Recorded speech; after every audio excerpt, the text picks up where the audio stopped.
But now we're remote again. And we just shared with the team that this is going to be an ongoing discussion. My business partners and I spend every Wednesday together out of the office. We talk through the entire business. I tell you, we spend at least an hour or two every single Wednesday talking about topics like this, topic related to COVID.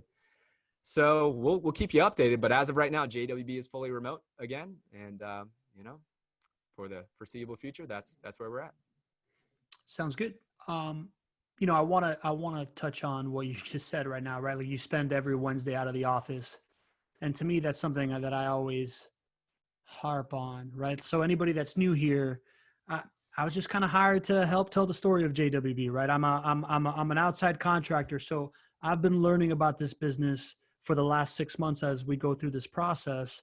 And my first interaction was the Tuesday morning meeting where the entire staff shows up, and I've never been to a 1 hour full staff meeting where everybody is so engaged. And I knew immediately that there was something special there.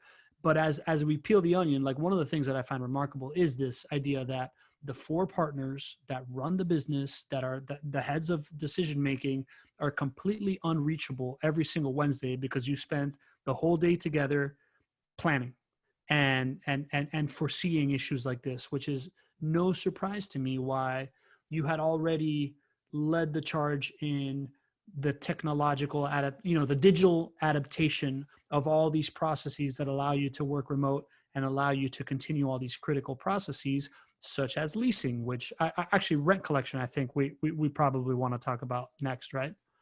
Yeah. I mean, and that Wednesday meeting is something that we started many, many years ago. It actually used to be in our office, which is kind of funny because we would go into a meeting room and, it's my business partners and myself, and we're 4 of the most stubborn guys.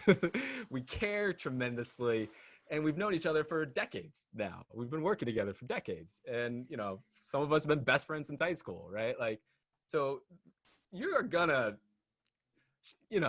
to be fireworks from time to time. So we used to have it in the office, and we didn't realize like the effect. We yell back and forth. We talk through issues. We laugh, we joke, we build our relationship. We continue to reinforce it, but we yell. We used to have it right in a room right behind here, actually. And we realized we needed to get out of the office when we would have new teammates. Cause at that point we had maybe, 50 or 60 people.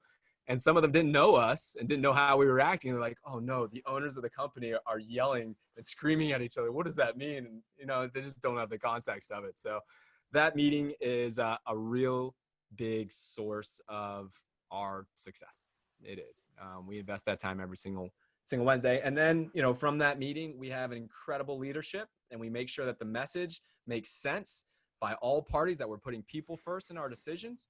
And our leadership team is fantastic, and they're the real winners when it comes to some of the numbers I'm going to share with you here. So let's talk about rent collection. A lot of folks have been concerned about collecting rent during COVID time.